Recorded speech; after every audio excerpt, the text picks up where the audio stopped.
And good morning, everyone. This is Unfiltered Vision News, and I'm your host, Dr. Hashaki Noni Nichols. I'm so looking forward to today's show, but I wanted to say again, Happy Mother's Day to all the mothers out there. I hope you guys had a great, relaxing weekend. Just take it slow going into the week because I know you're like, I don't want this to end. It was so good. It was so relaxing. And I completely understand. But again, good morning, everyone. I hope everybody, like I said, had a great weekend. I know for me in Georgia here, it was a little wet. We had some storms. We actually have some thunderstorms going on a little bit today. So if you hear like rain in the background or maybe a thunderstorm or two in my background, that's what's happening. We got a lot of weather going on, but today is Monday recap. And so we're going to do a little recap of the show of news that just happened over the weekend and what we can expect in our upcoming week. Okay, and again, good morning, everyone. And this is going to be our Monday recap. And you guys know how I love just using all sides media to really get into and just show what's going on in the world right now. So let's get started with our Monday weekend recap. I hope you guys like the music, kind of sets the mood, just kind of calms you before we get into this. Yeah, it's Monday. How you doing? So first we're going to start with how the Trump administration actually brokered an Indian and Pakistan ceasefire, and it holds after a shaky start. So that's a good thing. I'm actually glad about this because you don't want to see conflict ever. And if there is, I would rather it be with words than with guns and ammunition and innocent people being harmed and injured. So we can see from the left, India and Pakistan ceasefire shaken by overnight clashes in Kashmir.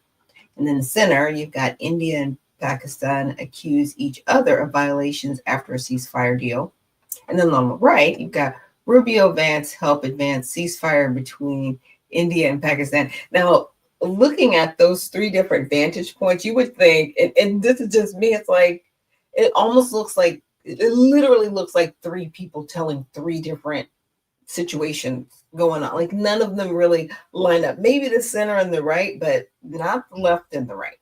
Not at all. Not at all. So let's take a look at this because I know this is something that we had talked about last week because it was something that was going on. Just looking at my notes, making sure this is something that's covered. Oh, I've got a whole bunch of other new stuff. Okay, so that wasn't covered over here in these notes. That's fine. And let's cover this back over here. It says the Trump administration announced a ceasefire between India and Pakistan on Saturday, which was reportedly violated in its early hours, but has since held. Okay.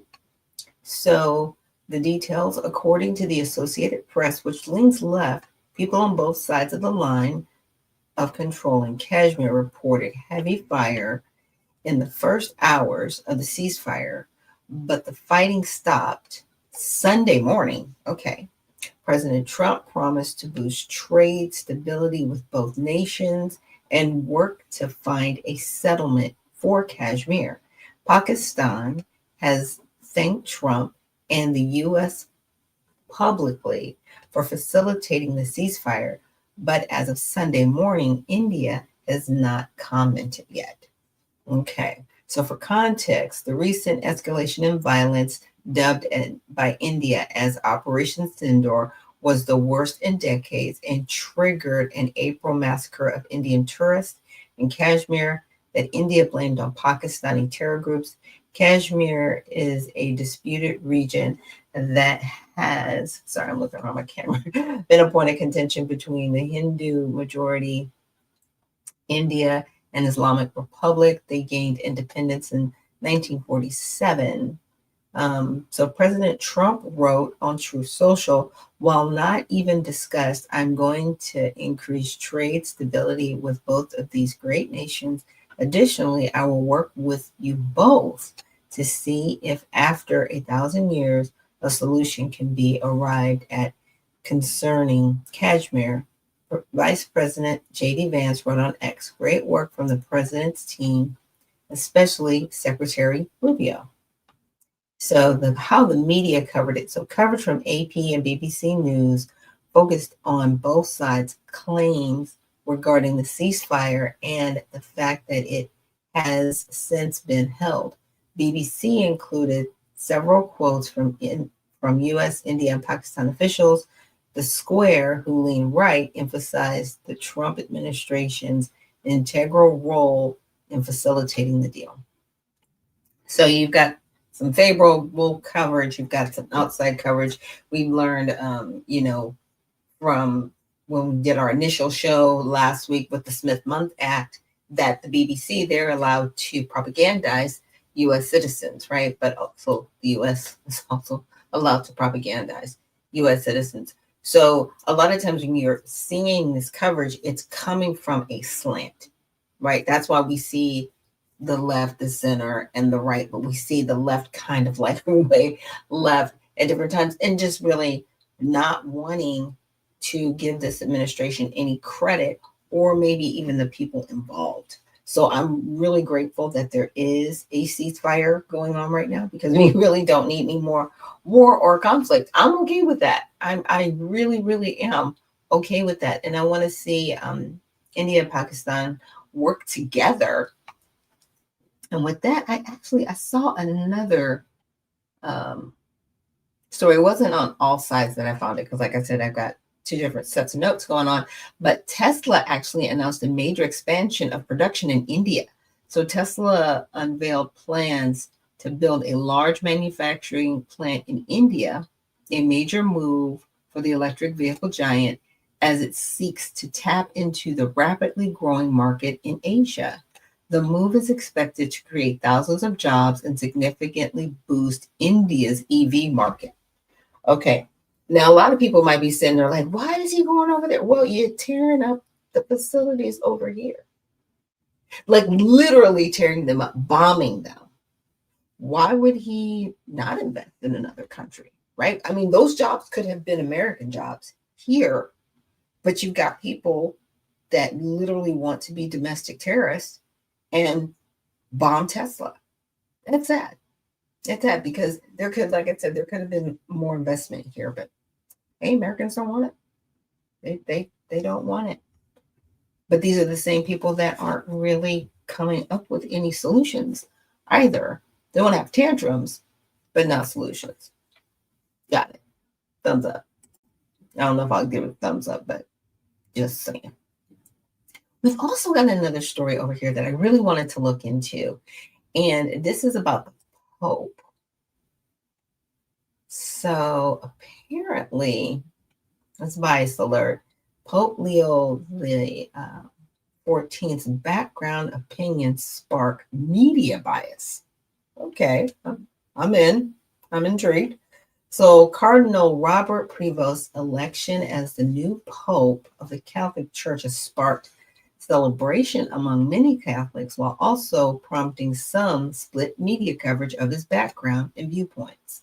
News outlets unanimously highlighted the fact that Prevost, now known as Pope Leo the 14th, is the first American pope. But some outlets from the left to the right differed in how they framed his stances on cultural issues, often giving the impression that the new pope would be aligned with their political values and offering varying degrees of critique reliant on the Pope's political leanings. I always find that fascinating that they're so concerned about his political leanings. I'm like, I mean, okay, so he's the leader of the Catholic Church. I didn't elect the Pope. I mean, not that I really don't care about his views, but I personally, I don't care. I really don't. I'm not Catholic. So for me, I'm like, what you think, feel, or say doesn't matter. And I know there might be some people that are out that are Catholic that get offended. You can be offended all you want to. I'm not Catholic. I do not attend the Catholic Church. So therefore, whatever the Pope feels, however the Catholic Church feels. I don't care. And I find it very concerning that our political leaders look to the Catholic Church as much as they do, when you have people at the same time saying, okay, there's got to be a separation of church and state. And people say that when it's convenient, right? Because at the end of the day, we are going to talk about politics in church. We are human beings. you know, I've run for political office. I'm involved at the grassroots politically. I'm learning more and more every day about politics. And so at the same time, yeah, I'm a disciple of Jesus Christ, right? So I would hope, being a disciple, I would have more care and concern for my fellow man.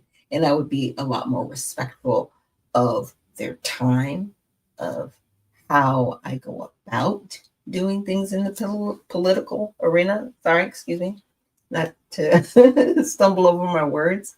But with the Catholic Church, it's almost like they have influence over what happens. And that's the concerning part. Because like I said, if another church, if somebody said, oh, they've got influence, ooh, they are violating church and state, we need to close their church down, right? So to speak. They did. They came after people for that here in America. Totally different side story and tangent. But with the Catholic Church, it's okay. They can be involved in politics and they can, have influence on our political leaders. And I don't like it personally. And that's just coming from me, in my opinion. It should be one way or the other. I think people definitely should have spiritual guidance, and they definitely should be able to talk about politics in church from the pews to the pulpit. But it's another thing when you are trying to corral people into a certain mindset, as opposed to just giving them the information and giving them spiritual context with that information biblically, right? So it's sound, and then letting them make up their own mind and decision, as opposed to saying, you have to believe things this way and you have to believe things that way. Now, some people might get upset. It's like, well, what are you saying? I'm saying just that. Okay, we can use the LGBTQ community as an example, right? There are some people that are like, you have to accept, me, living my life this way. Actually, I don't. And the Bible is very clear on how we should live our lives. Now, if you don't want to live your life under that biblical principle and mandate, then don't do that. Don't live under God's law. But if you're going to live under God's law, these are the requirements. And that's it. And that's according to the Bible. That's not my opinion. That's just, it is what it is. And that's what I'm talking about if we're going to have those type of conversations in church, because the Bible is very clear what we're supposed to be doing. And politically, people may want to do something else that's not in alignment with God. And all I'm saying is, with the Catholic Church, I think that they try to influence, put their influence into the political realm, but it's their belief system in the political realm. And that falls outside of God's law. And that's the concerning part for me. I hope I was able to explain that well enough for people out there. So after the recent death of Pope Francis, most media coverage centered around the candidates considered his most likely replacements: Petro Parolin, Luis Antonio Tagal, and Pierre Baptista Isabella. Prevost was largely disregarded, with his odds of becoming Pope peaking around the 2% mark on Polymarket. Yeah, they were actually having bets on who will be the Pope. It was crazy. I seen some of the charts. I was like, okay, this is weird. I didn't know we did this. So, in CBS News, who leans right, they noted how Prevost is seen as a progressive on key issues such as immigration, on the poor. They also note how he opposes ordaining women as deacons, contextualizing that this is a stance Pope Francis himself had. Now, New York Times, this is how they put it. They noted how while Pope Francis was more welcoming to the LGBTQ plus people, Prevost lamented that the Western media apparatus, which provided sympathy for beliefs and practices that are at odds with the gospel. New York Times also notes how Prevost has faced criticism on his mishandling of sexual abuse investigations. Now, yeah, because it's interesting. It's like on one hand, he's like, nope, Western, basically America, you know, they're being sympathetic and we should be a little bit more hardline on these people. But at the same time, he was allegedly protecting priests who had raped children. So he's an interesting pope. We'll just say that. Now, the Washington Post noted Prevost's criticism on his mishandlings of sexual abuse investigations, but took a defensive stance on the side of Prevost, quoting Kathleen Sparrow's coming. The cardinal electors would be hard pressed to find a man among their number whose record on this issue is spotless, contextualizing Prevost's critiques as critiques of the Catholic Church as a whole, not as issues pertaining to Prevost alone. Okay. Again, CNN, they wrote that Prevost would be an exceptional leader per CNN's Vatican analyst. He's seen as somebody who is calm and balanced, who is even-handed, and who is very clear on what he thinks needs to be done. Okay. The Independent. I know these are just the recaps of how how the media is covering it. So the Independent reported that it didn't take long for right-wing media figures and MAGA provocateurs to cry out in rage over the election of Robert Prevost as Pope Leo XIV, after it was revealed that he'd publicly criticized Vice President J.D. Vance and expressed sympathy for immigrants and George Floyd. Again, I don't subscribe to the Catholic Church, so I could care less what this guy feels. It just, in my opinion, just doesn't concern me. But my concern is his influence in our political realm. That's my concern. Otherwise, I really don't care. I don't. Like it just, I don't know, it kind of boggles my mind, like how we're just so like bating breath for the Pope. I'm like, no, sorry. No. But from the center, and they noted how Prevost is believed to have shared Francis's views on migrants, the poor, and the environment, but that he has also not shied away from challenging the views of the U.S. Vice President. BBC also makes note of his Latin American background, which would serve as continuity from Pope Francis, despite him being American. Okay. Newsweek said how Leo XIV would represent a center ground between the reformist path or shift towards a more traditional model. Note how the decision comes at a time of growing ideological divides within the Catholic Church. Okay.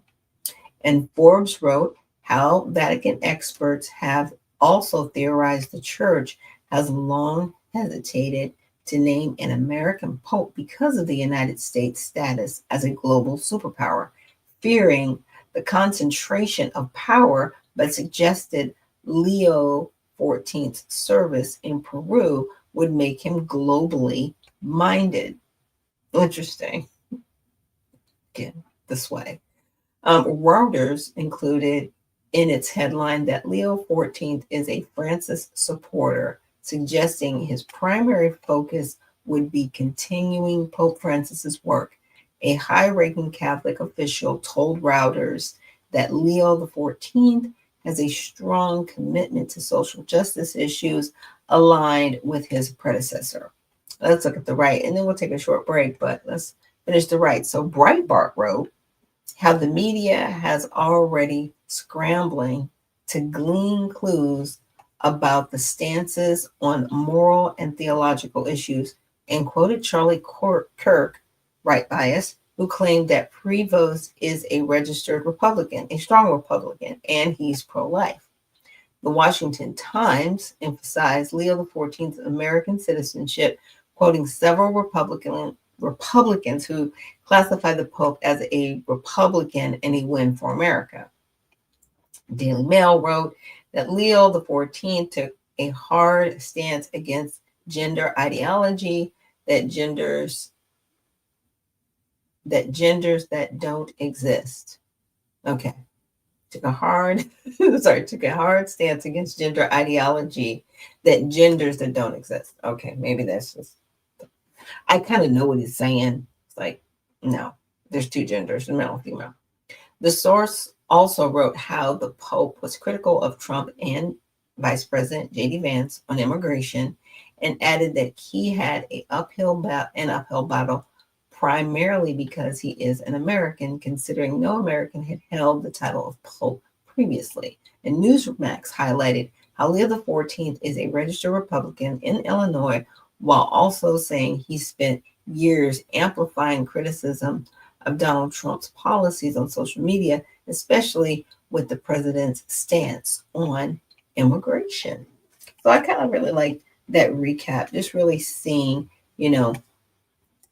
how things are being shared from the right, from left, center. Again, I'm not looking to the Pope to be like, oh, well, how do you feel about this? I don't care. He's a human being. He's entitled to his opinion, absolutely. But I don't think his opinion should determine our lives. I didn't vote for the Pope. The Pope is not sitting in the House or the Senate.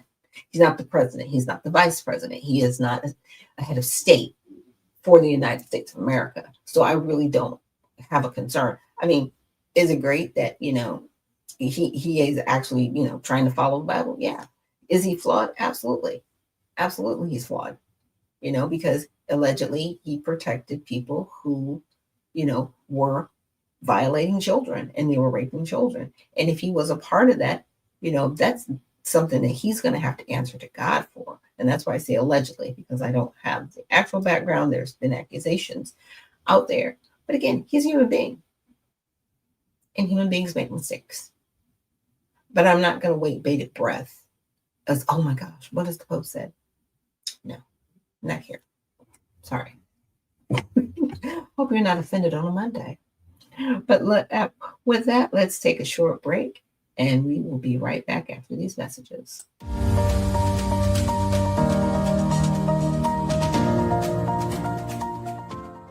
At All Sides, we believe unbiased news doesn't exist. To get more clicks and make more money, media outlets often report news with a left, right, or sensational slant, either to suit their own agenda or because by telling us what we want to hear, we'll come back for more. Several news outlets in the center do a good job of portraying both sides equitably, but for the most part, American news media is biased. Bias isn't necessarily a bad thing. The key is to get multiple perspectives. But making matters worse, social media and internet search results are heavily filtered, showing us the most popular opinion or results that match our preferences and make us happy. That means we're all living in filter bubbles, where we're only exposed to viewpoints we already agree with, making us less informed and less tolerant of different people and ideas. At All Sides, we give bias ratings for hundreds of media outlets. By freeing people from filter bubbles and providing different perspectives, we can all be better equipped to understand the world and each other. So how do we do it? All Sides has created a patented, fair, transparent process to rate the media bias of hundreds of news outlets and writers. We assess each media source and rate them as far left, center, lean right, or far right, allowing you to quickly identify different perspectives. All Sides is constantly evolving our media bias engine, The more you participate, the better our ratings will be, and the better our news coverage will be. Go to allsides.com to get involved.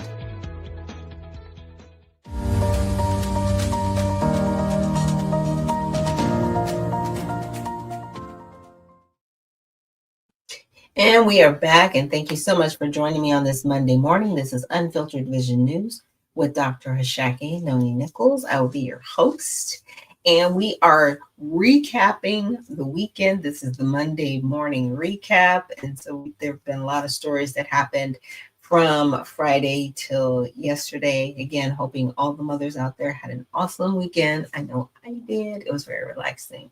Very enjoyable. Even though it was a little rainy, it was still good and relaxing. So we're going to get into it. We've already covered how the Trump administration, they brokered the ceasefire with India and Pakistan. And I do really pray that they are able to maintain that brokered deal, because sometimes, leaders are leaders and they might agree one day and they might disagree the next day. So we just definitely need to be praying for India and Pakistan that they, stay focused on the truth and really look at building one another up and not tearing each other down.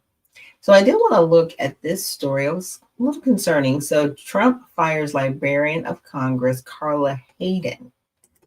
Okay. And he's definitely entitled to hire and fire people as he so chooses. He may have wanted to change. So the Trump administration has fired Carla Hayden, the Librarian of Congress, causing an uproar among Democrats. Hayden was the first woman and the first African American to hold this role. So Carla Hayden was notified of her dismissal via an email from the White House Presidential Personnel Office. The email did not cite a reason for her termination. The American Accountability Foundation, a conservative advocacy group, had criticized Hayden and other library leaders for promoting children's books with radical content. Hayden, who was nominated by former President Barack Obama and confirmed by the Senate in 2016, was set to finish her term next year. Interesting.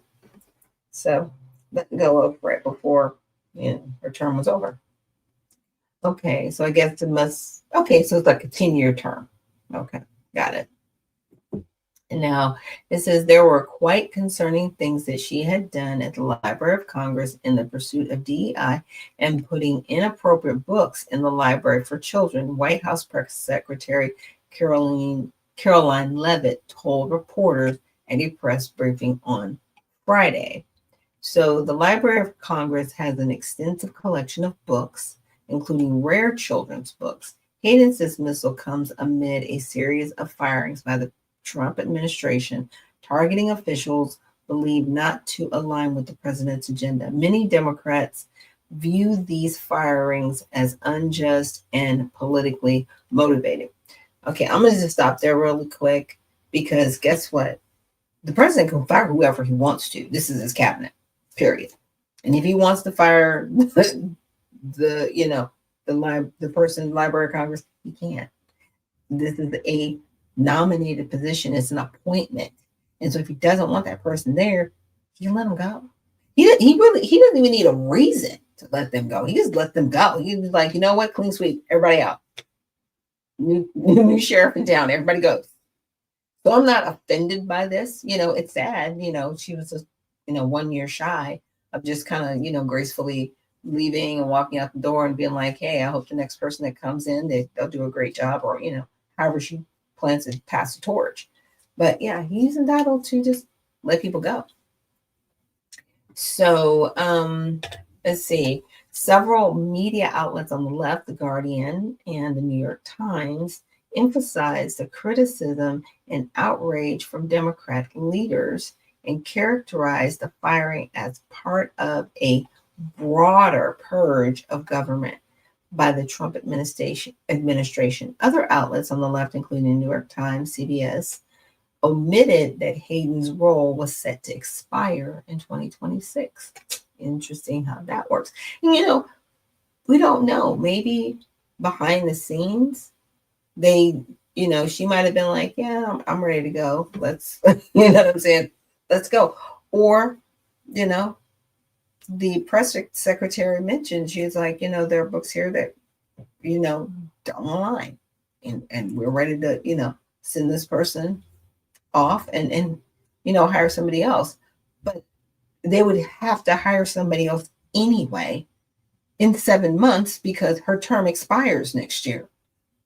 So honestly, I'm not mad about it. It's like it's a shorter time frame, right? From, like I said, walking out the door gracefully, but you would have to walk out the door gracefully anyway. It didn't matter. Meanwhile, Fox News highlighted the criticism of Hayden received from the conservative advocacy group American Accountability Foundation, providing a potential explanation for her dismissal. Okay. Like I said, I just,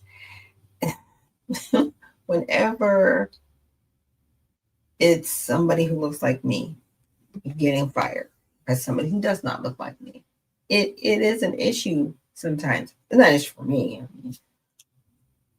But the people that claim they don't want to make it an issue, if that makes sense. We're either going to be merit-based or we're just going to base everything on race. Unfortunately, we have a hodgepodge book. I would like to think that, Miss Hayden or Mrs. Hayden, not sure if she's married, that she did her job, to the best of her ability. And I commend her for, making history, being the first African-American woman to be the Librarian of Congress. It's a beautiful title. It's definitely, like I said, she'll go down in history, and I appreciate her service. But the right, as you can see over here, Democratic leaders erupted late Thursday after it was reported that President Trump had abruptly fired Librarian of Congress. I don't know how abrupt it is. He's already gone through 100 days. If it was going to be abrupt, he would have been in 3 days. I'm like, done. I'm just saying. Hayden was notified of her firing by email late on Thursday from the White House Presidential Personnel Office, according to an email seen by the Associated Press. Okay. From the Center, United States, by the librarian over her commitment to diversity.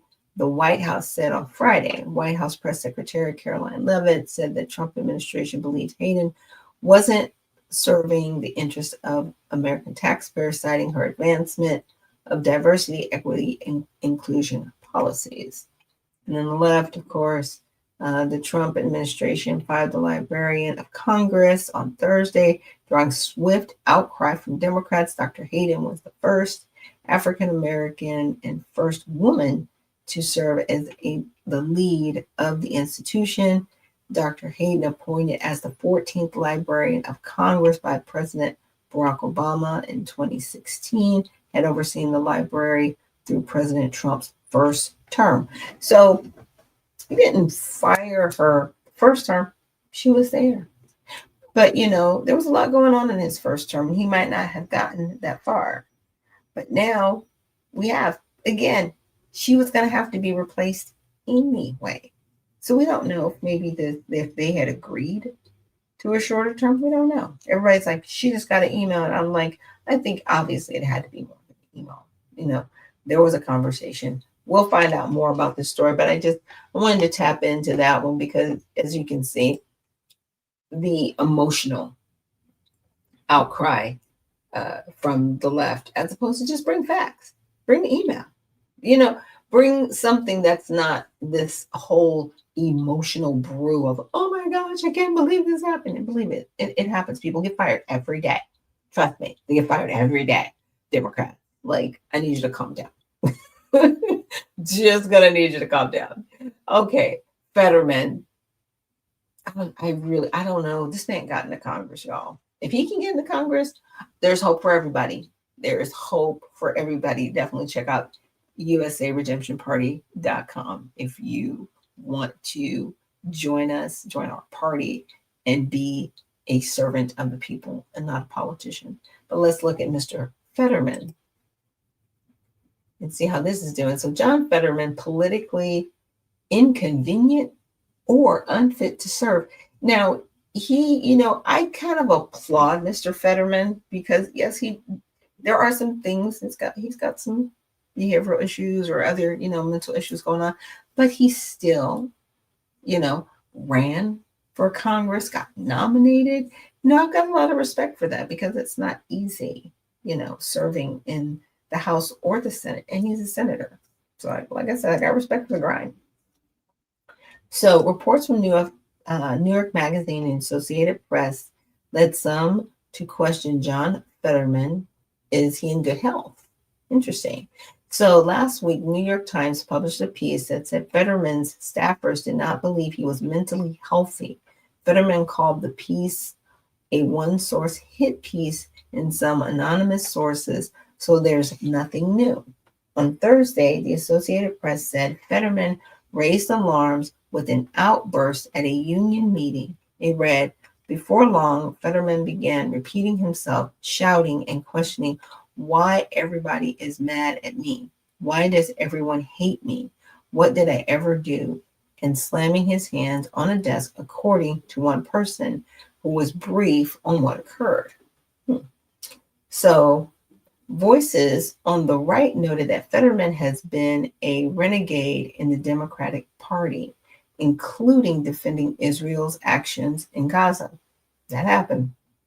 One Wall Street Journal opinion that leans right said it's striking how few anonymous staff concerns about him were aired in the media during that period when the team needed him to be the 51st vote. Others on the right echoed the sentiment that he has been treated for depression, and there's no reason to believe he's unfit to serve other than political inconvenience for the Democrats. So, yes, he's a Democrat, but he's a Democrat with his own mind. And so because, he does suffer with depression and, maybe different anxiety issues, they're using it as a ploy to say, well, he's not fit. He's not doing this. And so now I can understand, the political inconvenience, or is he unfit to serve? Because if you're not in alignment with them, and it goes with Republicans as well, they both do that. They both do it, if you're not like in lockstep with either one of those parties, they will try to oust you and make you look horrible. And it's bad. And we've seen it. We've seen it in real time. So in contrast, a piece in The Atlantic argued conservatives are now doing the exact same thing that the Biden defenders did, denying the obvious unfitness of a politician because he's politically useful, right? Adding that while writers in the Daily, which leans right, Washington Examiner that leans right, and the National Review that leans right, defended Fetterman's politics. None of these articles acknowledges, let alone attempts to rebut Terry's extensive account of Fetterman's erratic behavior, which is at least as clear as the evidence of Biden's infirmity. So I find that interesting. I find that very interesting because now they're like, the right likes him, they're not questioning him like they questioned Biden. They're not running him down like they did Biden. Y'all are a mess. Politically, they should have a mind of their own. And if that goes against their party, I'm okay with that because there are some times where you just don't go along. There's got to be a couple of Democrats, I'm sure, in the House and the Senate that don't agree with men and women's sports. And they didn't vote down party lines. I'm sure they voted with the Republicans to remove, men from women's sports. But to hear somebody else tell it, they would probably make that person seem like a crazy person. What if Fetterman did that? They would be using his mental acuity against him. Like he's just not mentally fit. He doesn't know what he's doing.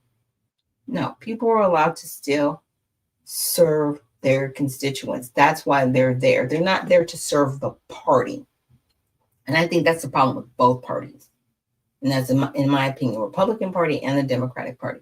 There are just some things that you have to go, what's how's this going to shake out best for the American people as a whole? And how is it going to affect my state? Right? Because he is a senator of a state. He still has to go home and make sure that they have their needs met because he's there as a representative on their behalf. We get so caught up in the party that we really, really, truly forget who these individuals are. They are representatives and they are servants of the people. You know, that's what they should be. They should be serving the people, but they're not. They're serving the party. And it's very, very sad. Very, very sad. You know, so the left is like, you know, partisan mind virus. Can't have his own mind. You got to be in lockstep. And this is very telling. And it shows just how much as a party, the Democrats really don't care about their constituents. They really don't. It's almost like, okay, once you get into the House and Senate, don't care about the people that got you here. Just care about what the party says and what the party does. And this is how we're moving. We could care less about the constituents. And that's the one thing, like I said, I see it in both parties, but I see it more so with the Democratic Party. Now, these are just opinion pieces, you know. So from the right, it says, now that there's no longer any chance Senator John Fetterman of Pennsylvania will be needed to confirm a Biden judicial appointee, some Democrats have begun to suspect there's something a little off about this guy. Now they don't want nothing to do with him. Now he's crazy, you know. But before they were like, he's great. When he was agreeing with everything he said, he was great. So a stroke and a hospitalization for depression never shook the publicly expressed conviction of many party colleagues that he has healthy enough to serve and as the reliable and indispensable 51st vote in a Democratic majority. Now Fetterman seems to be a more open-minded member of a Senate majority and some of his party. Okay, I'm not going to read any further than that, but you can see, yeah. The right's like, yeah. So on the left, this is a pen to remember the days after President Joe Biden's barely coherent debate performs when Democrat dead enders insisted that nothing was wrong, that nothing was the matter. That was embarrassing, but apparently it wasn't so embarrassing that everybody took away the correct lesson, because something similar is now happening between Senator John Fetterman and the coterie of admirers on the right. Conservatives are now doing the exact same thing that Biden defenders did, denying the obvious unfitness of a politician because he's politically useful. Fetterman is the subject of a devastating new profile in New York Magazine. Yeah. No, these are just opinion pieces. So these are just people, you know, giving their feedback, right? But just looking at how, but that's what they do. They use people, even within the parties, you know, looking at how the Republicans are using Fetterman and how the Democrats use Fetterman. So, I mean, it happened on both sides. I mean, nobody is exempt from what they're doing. Now, I just thought this was concerning because Cameron is someone, actually, I do watch InfoWars, and I saw her on InfoWars, and she seemed okay when she was on the show. So this is kind of concerning that former Trump administration official Cameron Kinsey says she is recovering after on-air fainting incident. I'm like, okay. So the commentator fainted during a live Fox News segment, startling viewers and colleagues. Kinsey, a former Trump administration official, later said on social media that she was recovering and thanked the Fox News team and first responders for their quick response. So on Thursday, during her appearance on Fox News at night, Kinsey was discussing former President Joe Biden and Vice President Kamala Harris when she began struggling with her words and fell from her chair. The host attempted to continue the segment before swiftly cutting to a commercial break. After the incident, Kinsey, 24, released a statement. Wow, okay. So Kinsey took to social media Friday with an update about her health. I'm taking it slow, staying hydrating, letting my body rest, and thanking the Lord that everything is okay. She said on X, it may not have been how I planned to end the segment, but I'll be back on your TV soon, hopefully long enough to finally finish my point about Kamala. Kinsey served as the External Relations Director for the Presidential Personnel Office during President Donald Trump's first term. She has been a vocal critic of the Biden administration and has frequently appeared on Fox News to discuss political issues. It's interesting. So how the media covered it, the New York Post said that highlighted Kinsey's critique of Biden administration just before the incident, whereas Cleveland.com and NBC News focused more on the incident itself as Kinsey's health update after the occurrence. So it's kind of sad. I'm glad that she's doing okay, because yeah, we don't want to see people fainting. She's young, and if she had to be hydrated, it might have been one of those things. She was just, running. And sometimes, and I remember being young like that, you don't eat, you're not really sleeping great, and you're like, I'm invincible, I'm kind of superwoman. Yeah. And you get faint, definitely from lack of hydration. So we're praying for Miss Cameron, and hopefully she's doing okay, and she, like she said, she can finish that segment and do and let us know her finished political view. So we're going to take a short break, and we will be right back. As you guys know, I'm my own best friend, and sometimes my mouse does not want to work, which is crazy. Come on, mouse. I need you. I need you to work with me. Okay. Sorry, guys. And we'll be right back.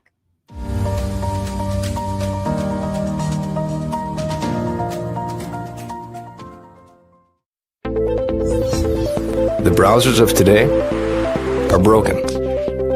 They've been overtaken by a barrage of sneaky and annoying ads, trackers that follow your habits, and cookies that build profiles, and all sorts of other internet clutter that's taking precedence over the content that you want to see. In fact, these useless bites can take up to a whopping 50% of page load times, with a third of it anxiously trying to learn more about you.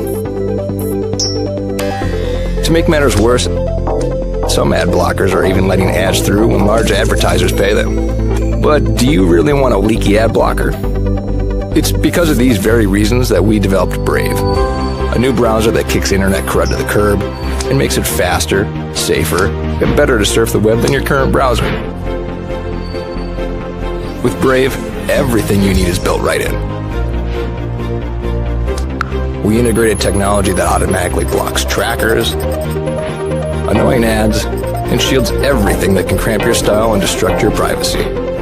With it, you can expect increased speeds nearly 2 times faster on laptops and up to 4 times faster on mobile.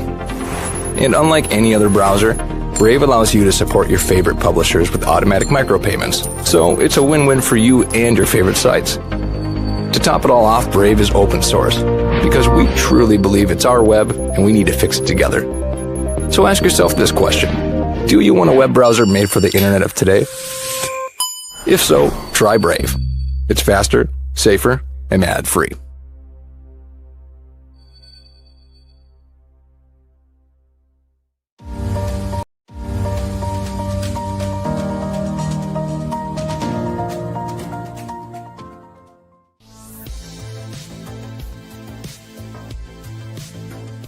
We've unified our end-to-end encrypted services to make them easier to use together, because privacy should be the default for everyone.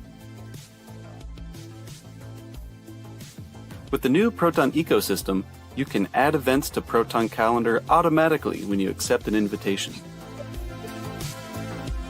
Oh my dude. Okay. Yes, cameras there. Okay. All right. Easily share large files with a secure Proton Drive link. Okay, really? Send secure Proton Drive links privately with Proton Mail.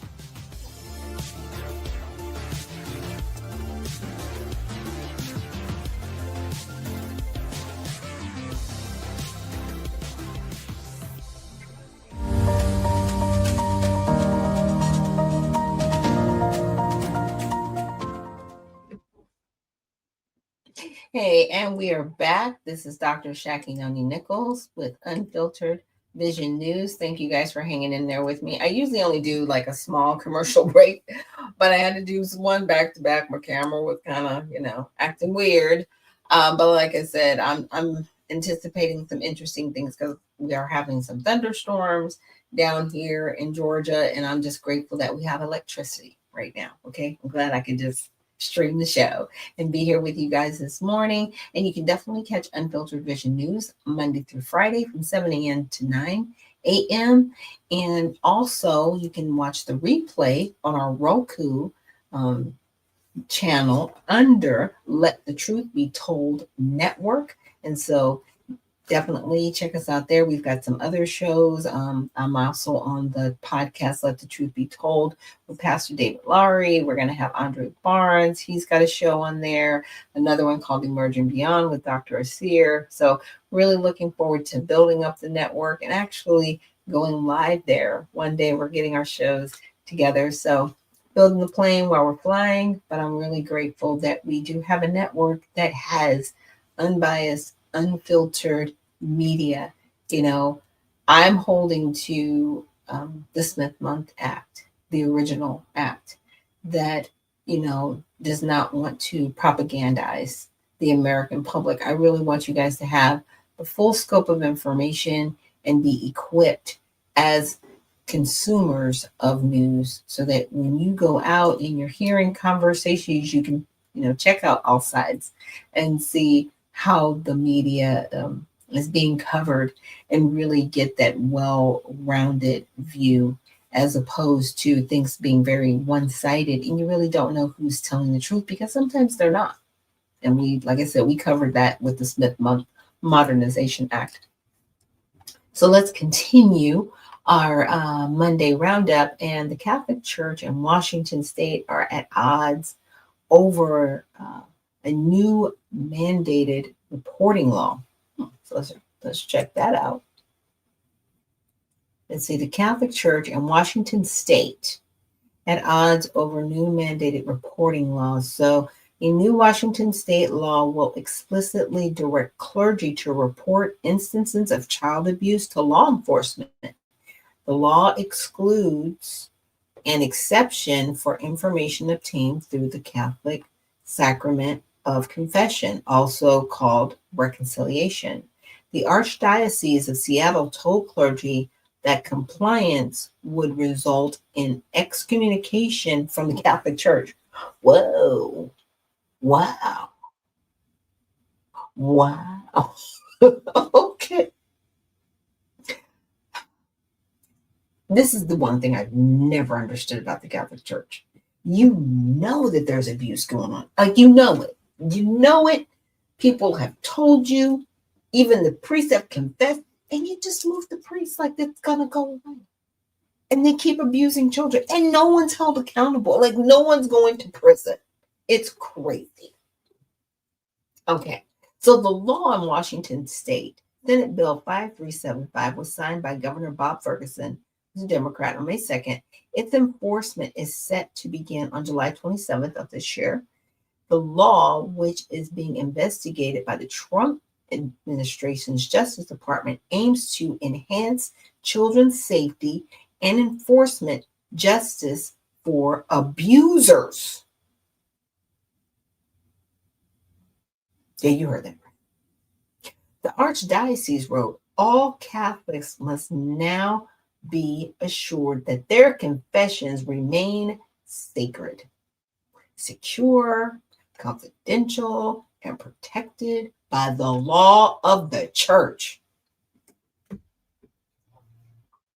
I'm taking all this in. This is my first time reading it, so y'all seeing the raw reaction. Like, what? Yes, it is what I'm reading.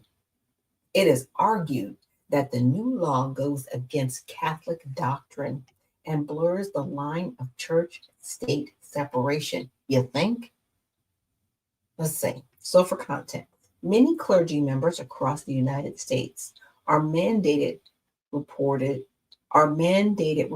of abuse cases. However, information obtained in a confessional is an explicit exemption. And so it's basically, I would say it's private, right? It's a private conversation. So it's one of those things, anything you say in confession should remain in confession. And I guess what's been happening is, because it is something that is abuse, right, which is breaking the law, that the priests are reporting it to the law so they can deal with, the person committing the crime. And the church is saying, no, that shouldn't be. Interesting. Let's read on. So, confidentiality during confession is strictly enforced by the Catholic Church in an effort to provide a safe space leading toward spiritual restoration. The Archdiocese wrote, while we remain committed to protecting minors and all vulnerable people from abuse, priests cannot comply with this law if the knowledge of abuse is obtained during the sacrament of reconciliation. Ferguson's office asserted, we look forward to protecting Washington kids from sexual abuse in the face of this investigation from the Trump administration. Okay, it's a lot of them on News Monday recap. Okay, so how the media covered. So from the left, CBS News reported that the church reacted vehemently to the new legislation. However, it highlighted both the opposition of a psychologist arguing the law would reduce the productivity of reconciliation, and Ferguson arguing the law would protect children against abuse. Fox News on the right focused on the mere opposition to the law, as well as a comment from the Trump administration that clergy may have been unconstitutionally singled out.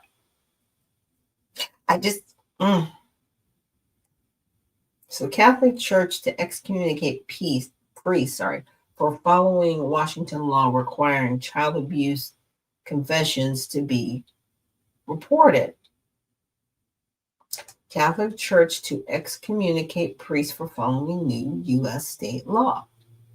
And on the left, feds called child abuse confession law for priests anti-Catholic, as church vows to excommunicate those who comply.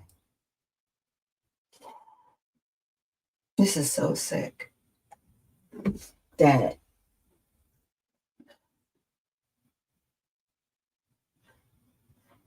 people want to use the church to abuse other people. And I mean that, because abuse isn't always just happening in their homes from these children. It's happening with the people that they look up to in the church. So if a child were to go in here and say, hey, I was raped by, so-and-so, and that person is a priest, that conversation remains quiet and nobody goes to jail. This is what the Archdiocese want. They want nobody to go to jail when they're doing this in confession. This is sick. This is why I need to be careful about how I talk about the Catholic Church, because yes, they are a church, and I know there are people there that love God, but this is disgusting. This is disgusting. And something needs to be done. You know, the Catholic Church, no. No, this is gross. This is gross. And they should be, you know, priests should be held accountable.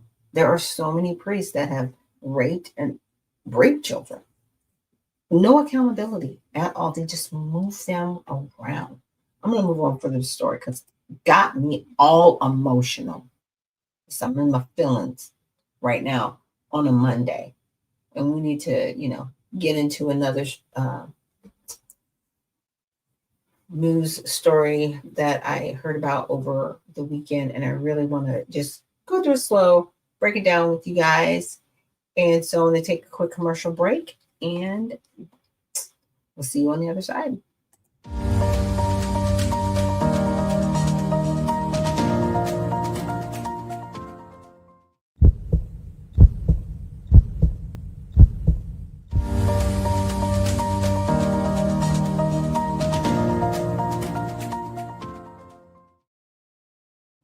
And we're back at Unfiltered Vision News with Dr. Hashaki Noni Nichols. Thank you so much for joining me on this Monday morning. I hope in some parts of the United States, you guys do not have any rain. It's raining down here in Georgia. We've got some thunderstorms, and I'm looking forward to the sunshine for the rest of the week. And we're going to be looking at some stories here in Newark, New Jersey. But I just wanted to book in the last commercial you guys saw with Cash to Crypto. Definitely check them out, cashtocrypto.org, you know, just to learn more about crypto and the advantages of being in that space. So again, check out cashtocrypto.org. Okay, so now, when I heard about this, I was like, what? What? Yes, you guys, the mayor of Newark has been arrested. Okay, so this happened on the 9th. So Newark Mayor Ras Baraka was arrested on May 9th during a protest outside the Delaney Hall ICE Detention Center. Baraka, along with several Democratic representatives, sought to inspect the facility, but was charged with trespassing after illegally disregarding warnings from ICE agents. He is facing legal challenges while continuing to advocating for the shutdown of the facility. So I don't know if many of you've heard this or if you've come across anything maybe on TikTok or Facebook or whatever, what have you. So yeah, it took me aback that a mayor was arrested. First of all, like, what's going on? But then I was like, okay, I had to find a video that kind of didn't show the court incident, but showed a little bit of the before to give you a little bit more context. So I've got two videos. I've got one of the mayor talking with CNN, and then I've got one of the incident. I'm not sure how much of the incident will give context, but this was kind of the best video I could find to just kind of show you how it escalated, right? So let's go ahead and watch the arrest video, and we'll get into it. Circle the mayor! Circle the mayor! Watch out! Watch out! Where's my congresswoman? Where's my congresswoman? Where's my congresswoman? Don't touch us! Don't touch us! Get off of us! Get off of us!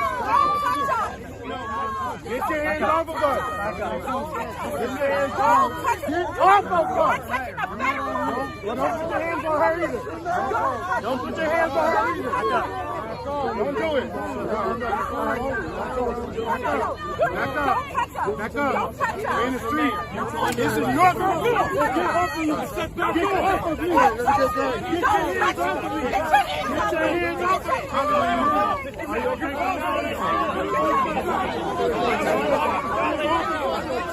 off of me. Get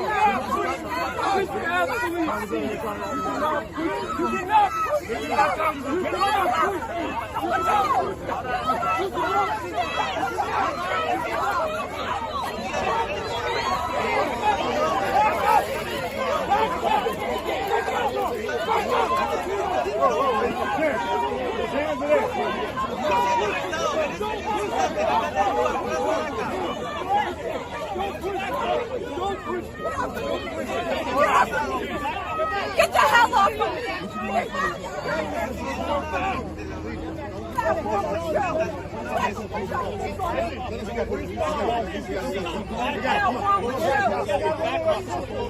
It's okay. We got it. Congresswoman's going back in. Congresswoman's going back in. Clear the way. Clear the way.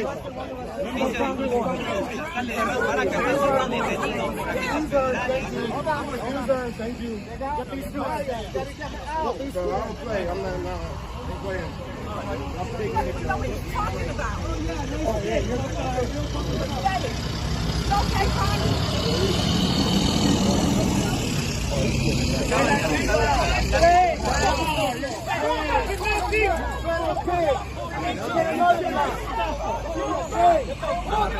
In the world of Germany, fucking fuck off!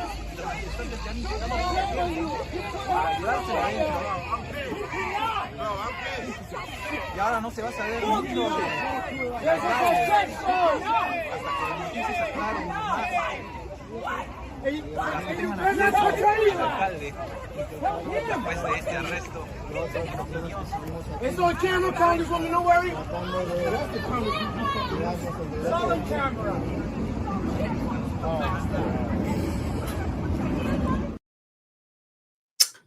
Okay. And I do apologize for the language. People are who they are in the streets. So what you witnessed from there was a mayor being arrested. And initially they were, according to reports, and we'll get more into the reports, they were asked by ICE to leave. Now, I wanted to remind everyone that this facility is being leased by the federal government. It's being leased by ICE. It is a detention center. And so I had to look some things up because I wanted to make sure, it's kind of giving you guys the right information. It says, when the government leases a building in a city, it is considered federal property. This means that the land, the building, and the equipment inside it are all owned by the government, not an individual. However, some federal agencies may lease office space from private owners. And in such cases, the property remains privately owned, but it is used for federal purposes. The distinction is important because it affects the rules and regulations that apply to that property, including access and security measures. So I'm going to play the video from the mayor who was interviewed on CNN, but I wanted to give you that information first before I play the video, because we need to understand that the Delaney Hall is now being used by the federal government through a government contract. Okay. But it's being utilized by the federal government, which makes it federal land. And if a federal officer says, hey, you cannot be here, you need to go, you need to go, mayor or not. It's federal property. And that's where we're at. But let's, get this interview and show you guys what the mayor had to say about it. The response from others, including some people inside the administration, is pointing to the fact that you're a Democrat and you're running for governor in your state and accusing you of basically conducting a publicity stunt. And I wonder what you would say to them tonight. I think the publicity stunt is this idea that we should violate the court orders, violate the Constitution of the United States, that we should run roughshod over state and local laws. The reality in America is that if we're having a dispute, then we settle it in the court. I didn't go there to break any laws. I didn't break any laws. I was there as the mayor of the city, exercising my right and duty as an elected official,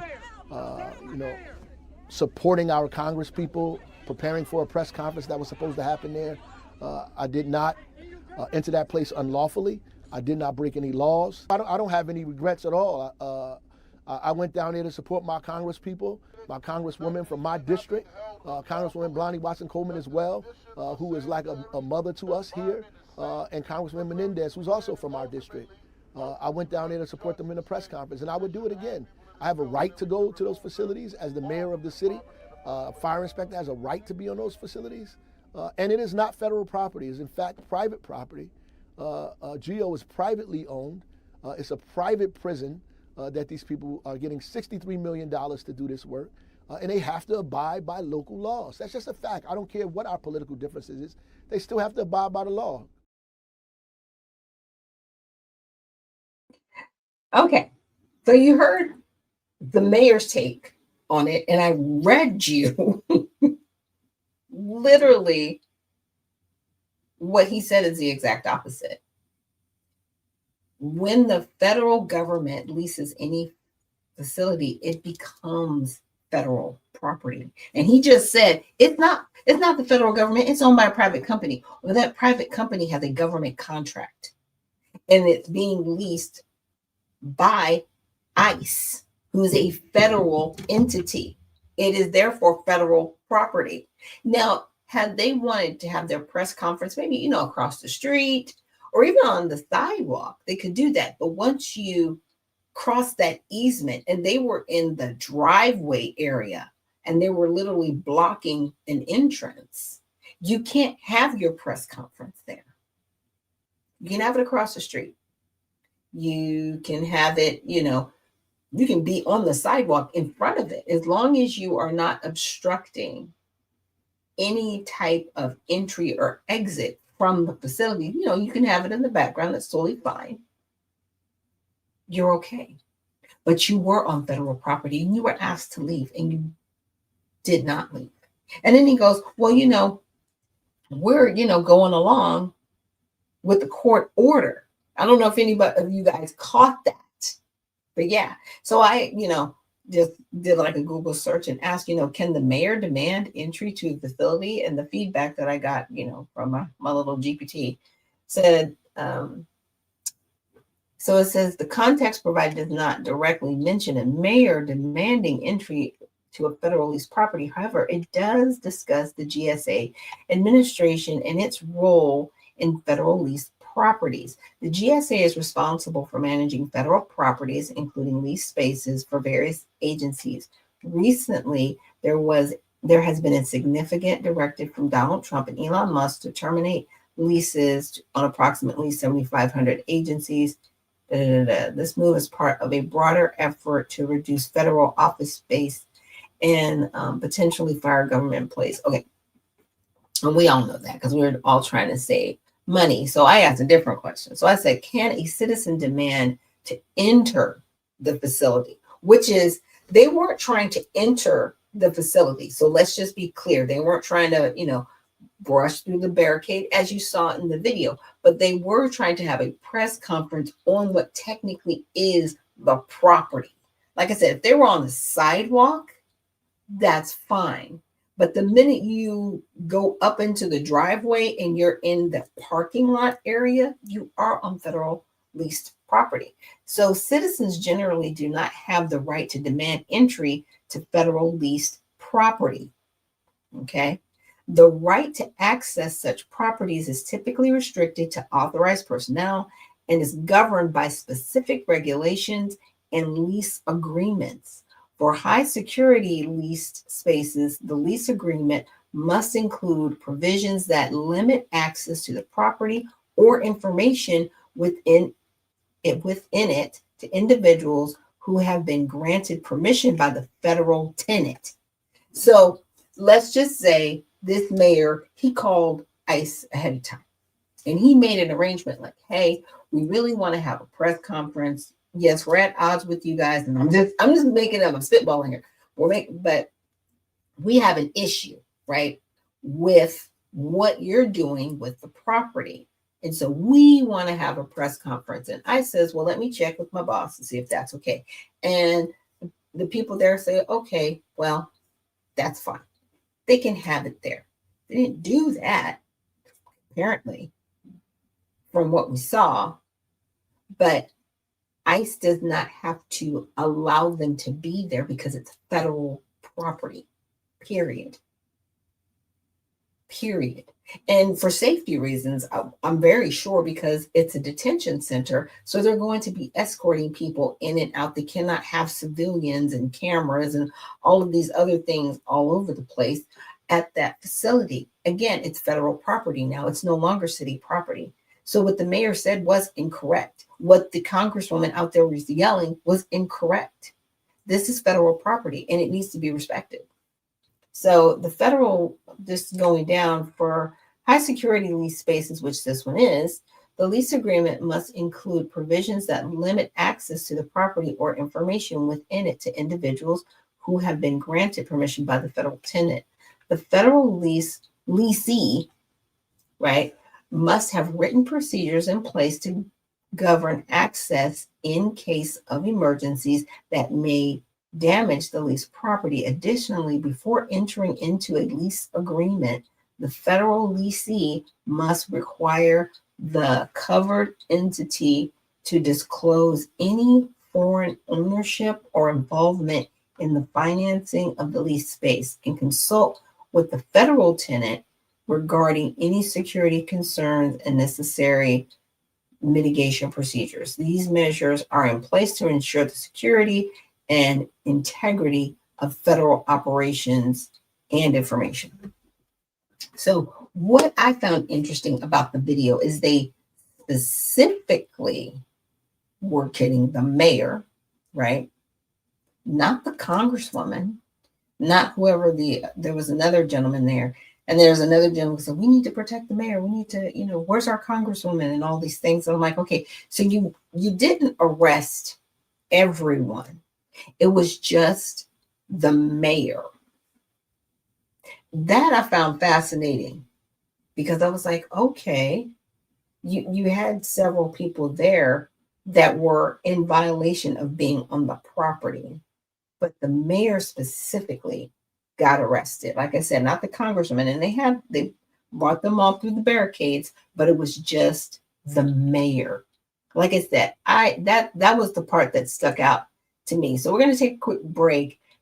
And when we come back, we're going to actually look at the case between the city of Newark and the company that is working with the federal government with this property called the Geo Reentry Group. So we're going to check that out on the other side. And thanks for hanging with me this morning on Unfiltered Vision News.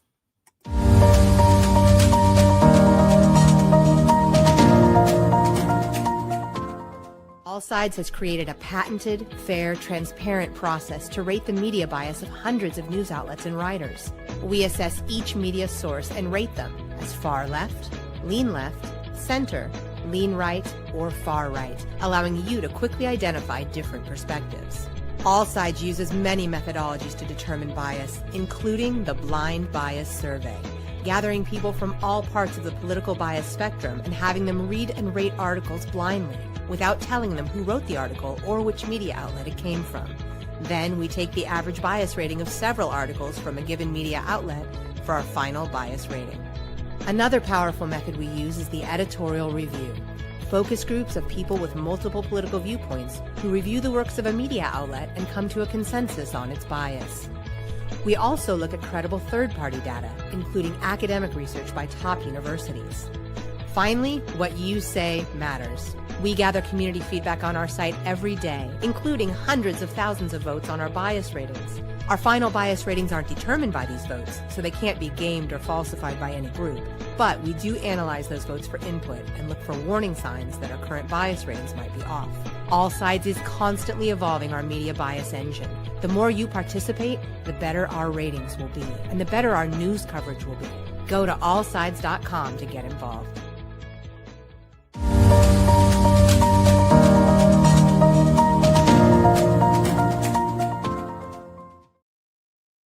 And we're back. Thank you so much for joining me this morning on Unfiltered Vision News. My name is Dr. Ashaki Noni Nichols, and you will be with me till the top of the hour. And thanks again so much for joining on this Monday morning. So let's get into it. All right. So as you can see, yes, there is an actual pending court case. This has not been determined yet. It is actually pending. The City of Newark versus Geo Reentry Group, LLC. This company also goes by Geo Group if you've searched them, but Geo Reentry Group is the name, or I want to say the entity that this company has chosen to use. So they actually had a court case filed on April 1st of this year, and their last filing was on the 8th, so that would have been last Thursday. And so let's look at why this was even filed in the first place. So notice of removal by Geo Entry Group from Superior Court of New Jersey excess. So that's their filing fees, and that's all the chatter. So let's see if we can see the main document and see what's going on. So apparently, it's the City of Newark. They're the plaintiff, and they have brought a file against Geo Reentry Group. Is incorrectly sued. So the pursuant to this, and this defendant, the Geo is incorrectly sued as Geo Reentry Group LLC, Geo or defendant, hereby removes the above captioned action from the Superior Court of New Jersey, Sussex. I'm just trying to go through here and find out, like, why are we even here, right? The action is removable pursuant in that it is a civil action in which the alleged right to relief necessarily depends on the resolution of sustainable question of federal law. So basically, it's removable because it's civil, it's not criminal. The action is also removable pursuant to 28 U.S. Code because there is complete diversity of citizenship between the parties, and the amount of controversy exceeds the sum of $75,000 exclusive interest and cost. Geo respectfully submits the following grounds for removal. So this document is basically countering whatever was brought against them, right? So you usually have, okay, your cause, like, why are you even bringing this case in the first place? The question. So let's look at the cause and see if that comes up. Okay, that's not really bringing up what I want. Let's recap. Okay, we're definitely not dealing with trademarks. Okay. So this is the code that they were using for their cause. The nature of the suit is civil, which is interesting because you're dealing with a federal building. I don't know how you're bringing civil into it, but the notice of removal, they're basically saying, it doesn't have standing. We want this removed. So a lot of times when you're looking, and I'm a paralegal, so just kind of going through, this is how I go through things. I would just look at the last page just to see what kind of relief the defendant is seeking. And that'll kind of give you an idea of what the case is even about, right? So notice of removal is timely. The notice is also timely because it's been filed within 30 days. It's provided adverse parties, initial removing, say in accordance with the time requirements. Defendants will answer or present other defenses or objections. Defendant does not waive and to the contrary expressly preserves any and all rights and defenses it may assert by motion or otherwise with respect to the action and complaint. So they're pursuant to the statutes and authorities identified above in this action. They just want this kicked out at the end of the day. They don't want to go through this. They want it kicked out. So it says, I'm trying to find where the complaint amount in controversy exceeds 75. The amount exceeds 75,000, whereas here the plaintiff's complaint does not state the amount in controversy. The defendant's notice of removal may do so.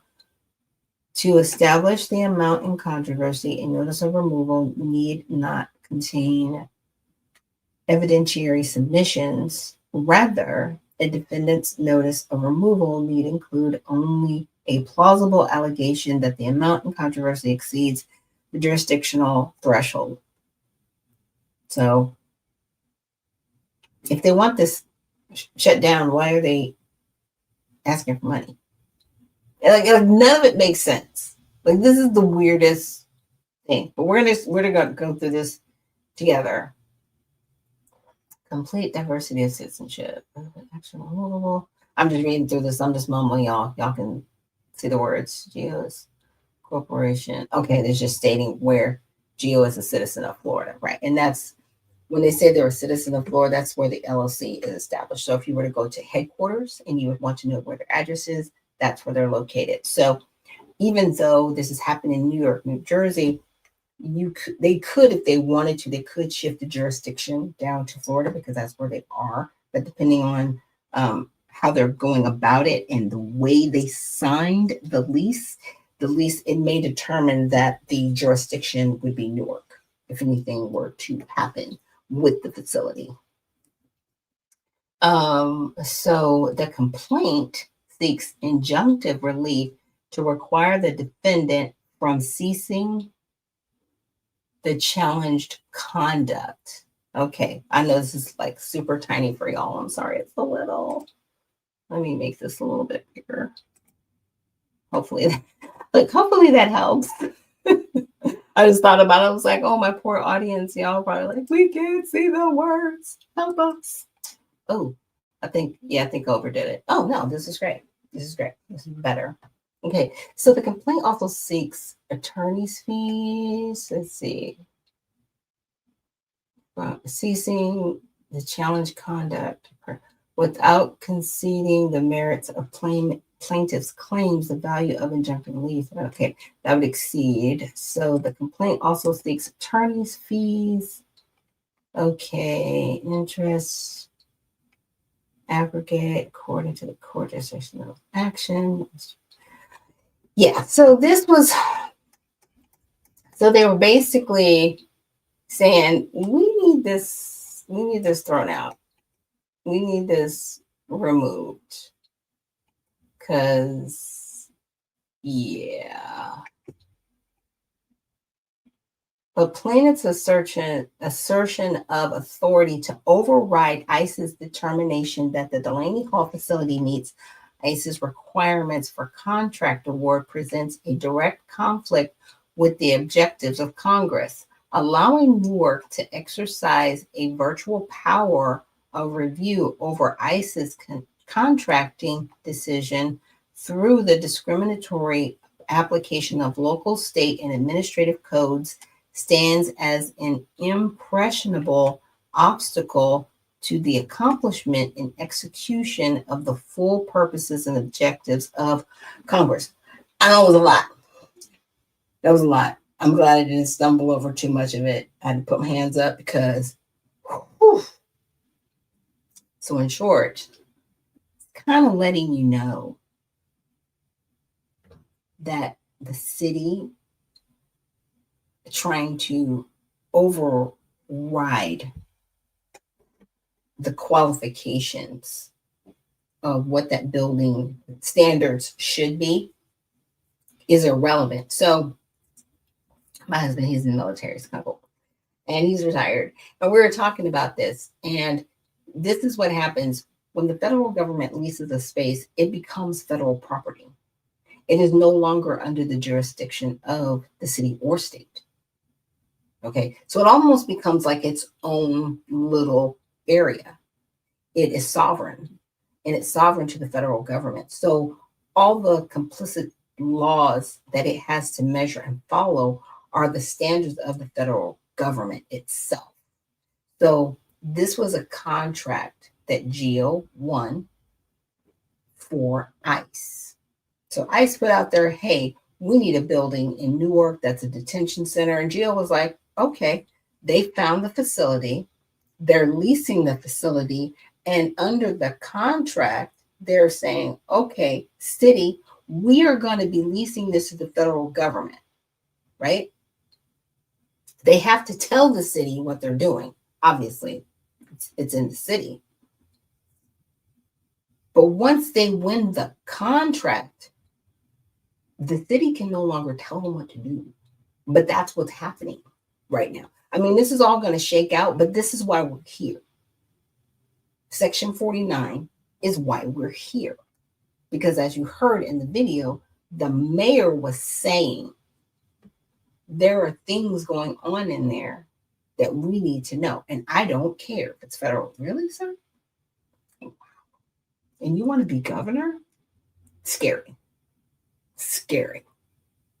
The people that are in politics. I need servant leaders out there. Please run for office. Please check out Redemption Party at usaredemptionparty.com. We're going to take a short break. And when we come back, we're going to get a little bit more into this. And we're also going to just look at kind of how we got here a little bit. I'm going to share a news story with you that about this whole situation prior to actually getting to this court case.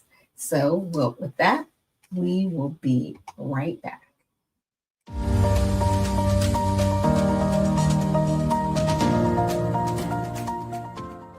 At All Sides, we believe unbiased news doesn't exist. To get more clicks and make more money, media outlets often report news with a left, right, or sensational slant, either to suit their own agenda or because by telling us what we want to hear, we'll come back for more. Several news outlets in the center do a good job of portraying both sides equitably, but for the most part, American news media is biased.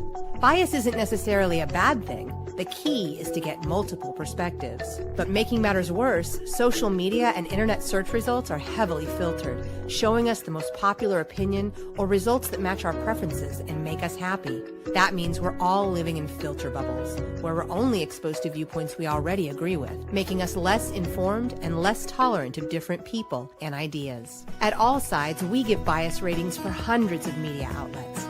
By freeing people from filter bubbles and providing different perspectives, we can all be better equipped to understand the world and each other. So how do we do it?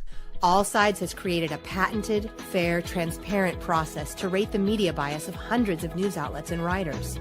We assess each media source and rate them as far left, center, lean right, or far right, allowing you to quickly identify different perspectives. All Sides is constantly evolving our media bias engine. The more you participate, the better our ratings will be, and the better our news coverage will be. Go to allsides.com to get involved.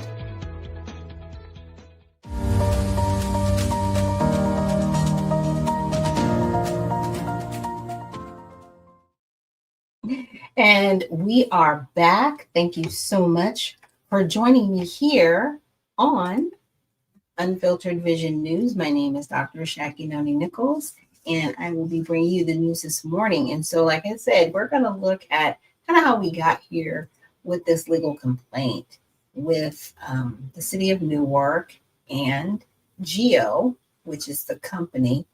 And, you know, just why are we here? I find it fascinating. So in Newark, and this was done April 2nd. And as I showed you before, the legal complaint was filed on April 1st, and we're into May, and this has not been resolved. So this is literally a pending case going on, which, again, I find fascinating because typically when you are dealing with any type of legal cases going on, the defendants and the plaintiffs, they really shouldn't interact, especially without their attorneys present, because there might be things said that could be used against them with future court filings or dealings. So in Newark, a legal complaint has been filed by Newark against Geo Group, the owner of Delaney Hall facility, charging violation of city code and failure to permit entry by city officials for building inspection. So the complaint filed Monday by attorney Morrison Kent Fairburn on behalf of the city alleges that an unauthorized construction work on Delaney Hall, an immigration detention facility, will bring irreparable harm to the community. The crux of the city's claim is the defendants, Geo Group, continued to blatantly violate the law by failing to comply with local and state codes designed to preserve the safety of all individuals on their property. Fairburn wrote in the complaint, without being permitted to conduct an inspection, this property may constitute a hazard and a nuisance for the adjacent and surrounding property owners and the public traveling through and residing in the area. So in February, ICE announced the imminent reopening of Delaney Hall facility in Newark, the first new immigration detention facility under the administration of President Donald Trump. An official opening date has not been specified by ICE. So that was in February. Delaney Hall's reopening comes after reaching an agreement with the facility's owner, Geo Group, to reestablish the Federal Immigration Processing and Detention Center at the 1,000-bed facility.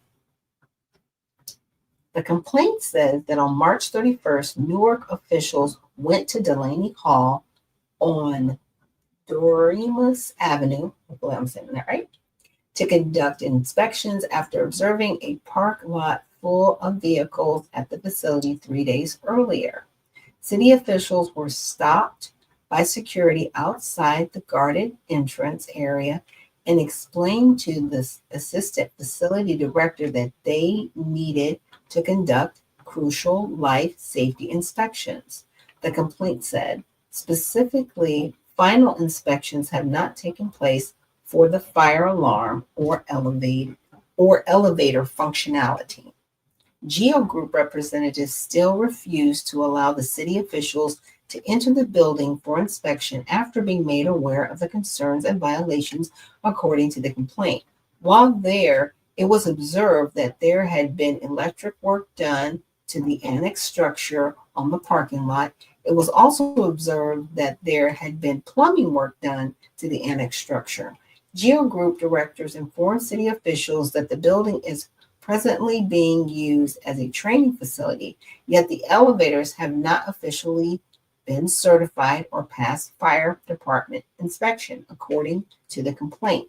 Geo Group denied the city's fire officials access to test the elevator recall.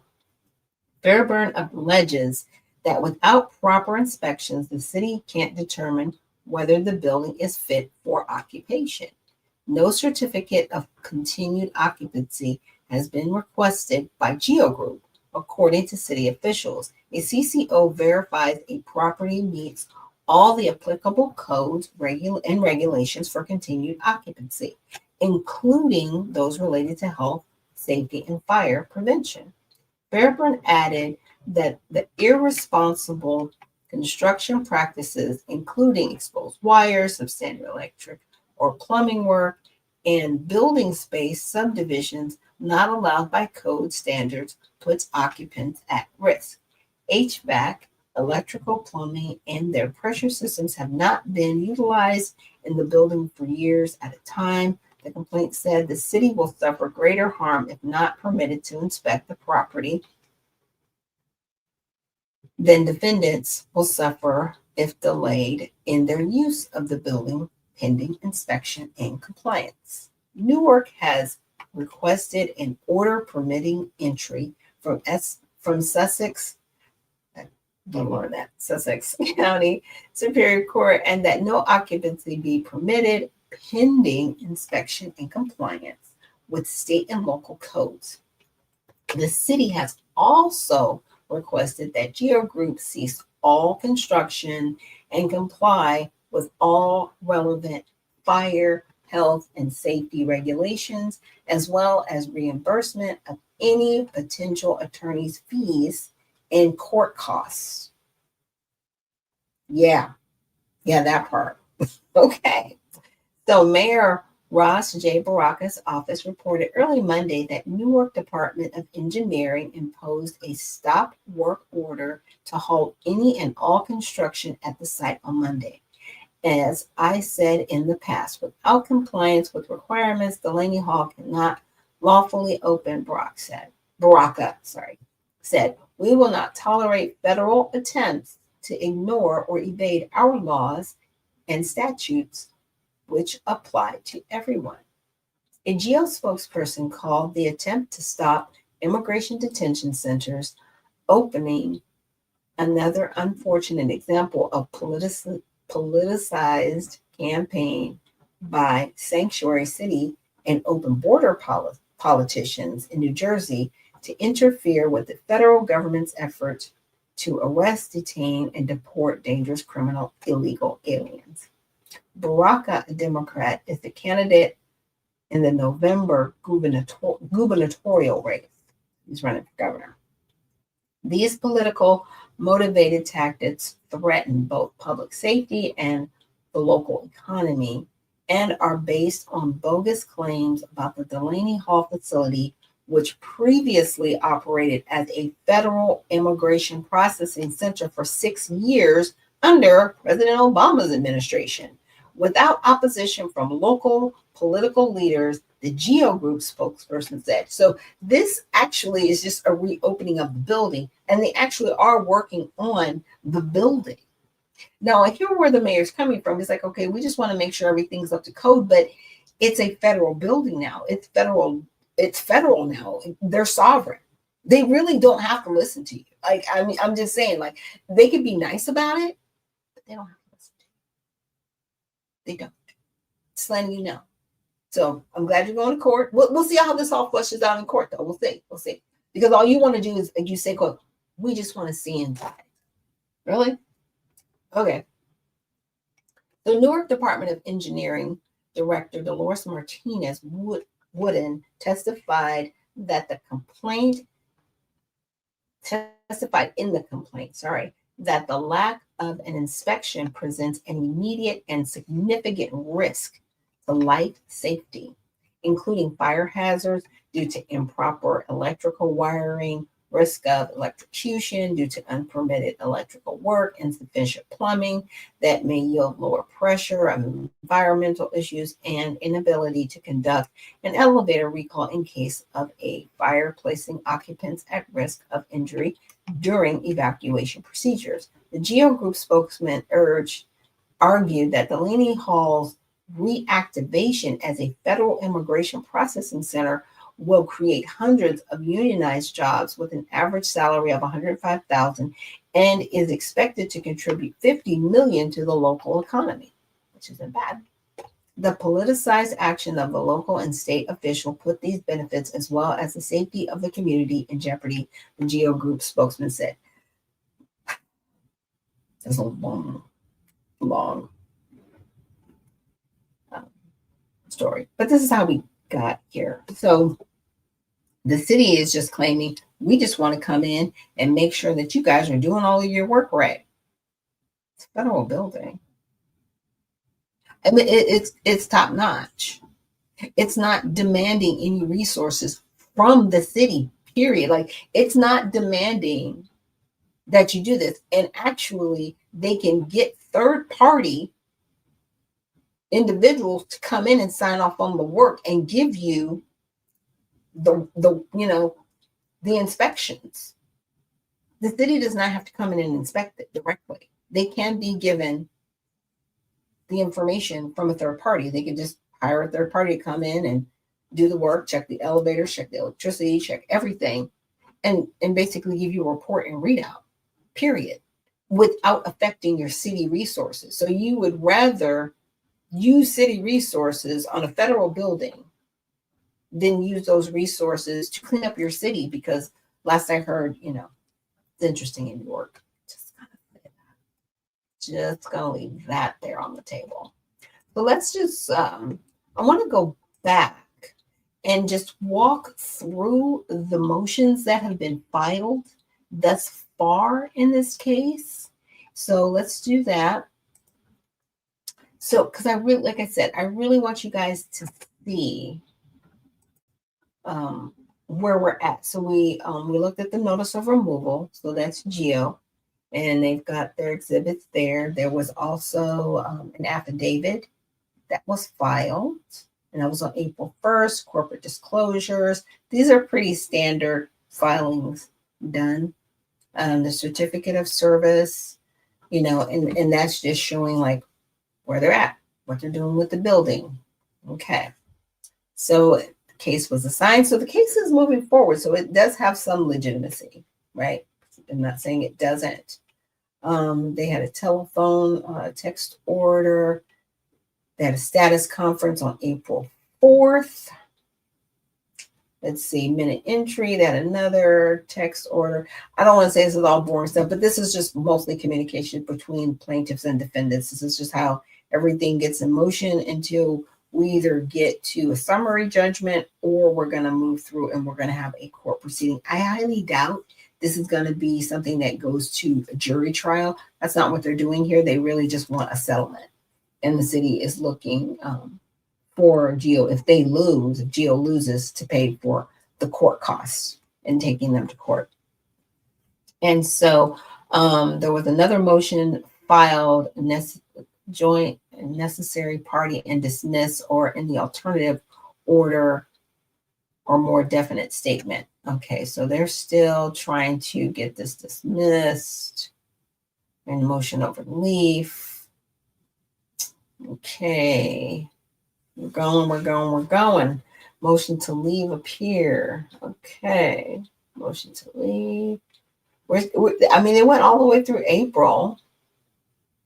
So we're still going. All right. Okay, so at the first motion, yay.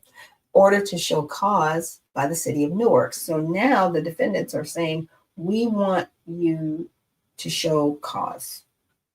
We want you to outline, like, why do you think it is so detrimental for this facility to open, which was actually an immigration facility before. So it wasn't like you're turning a school into a detention center. We'll just put it that way. It was already a detention center. Nobody complained about it when Barack was in charge, but now you're complaining about it. So that's where I find this kind of fishy. Minute order, text order. The court is in receipt of the plaintiff's motion for an order to show cause why preliminary injunction should not issue with temporary restraints. Defendant Geo is directed to submit an opposition by April 15th. Is also directed to submit to the court all relevant portions of the February 2025 contract by ICE to secure residential support services and use of Delaney Hall facility referenced in this motion, to join a necessary party and dismiss, or in the alternative, order a more definite statement.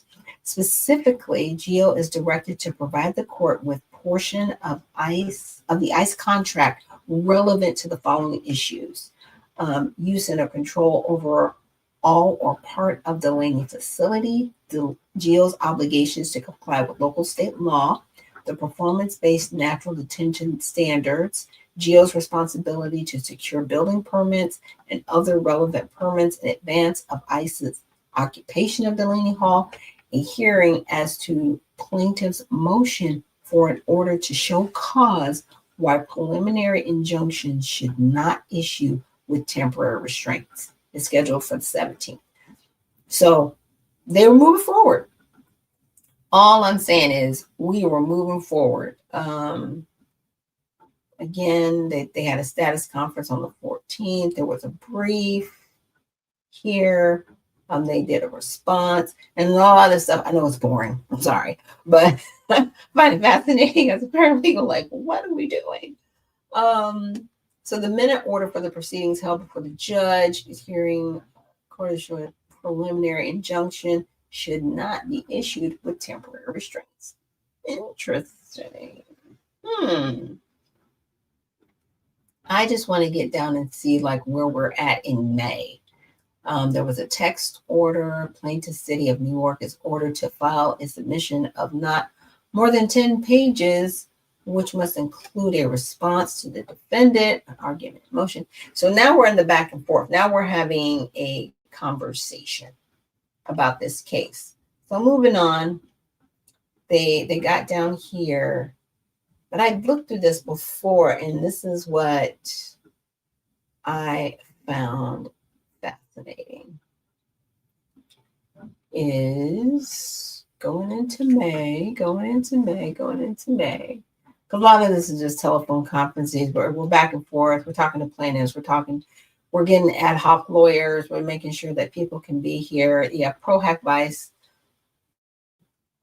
This is somebody who basically has to pay a fee so they can represent in court, either the defendant or the plaintiff. So getting down to this. Okay. Yep. We have the judge. There was a status conference on May 1st. And then there was a response.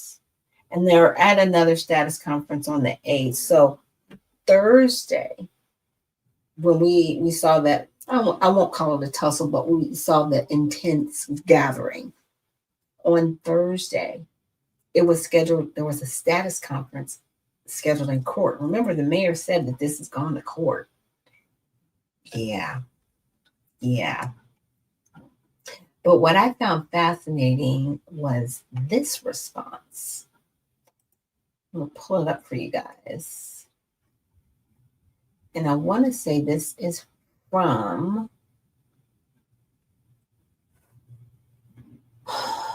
I want to say these are the individuals representing GEO.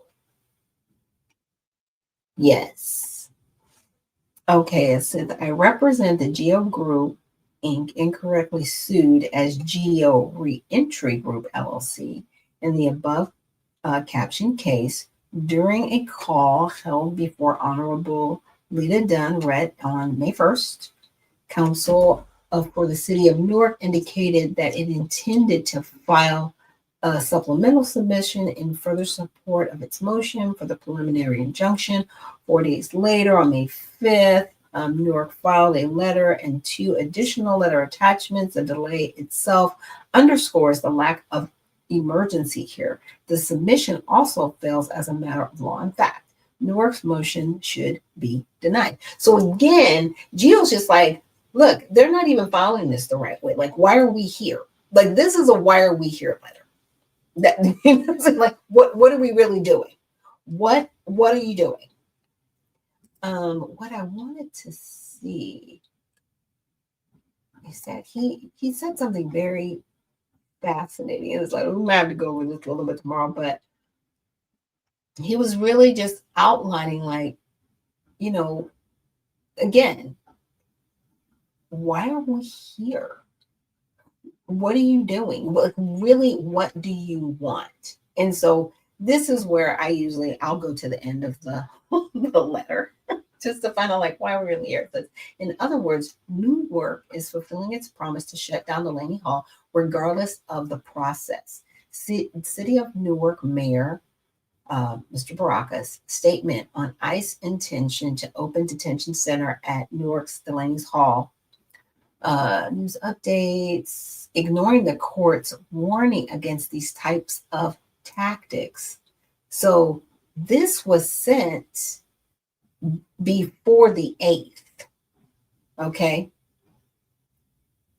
You see the transcript on April 17th. There was a hearing. Regardless of how the court rules with respect to the preliminary injunction, it does not appear, or I will say the court has no interest in being party to an attempt to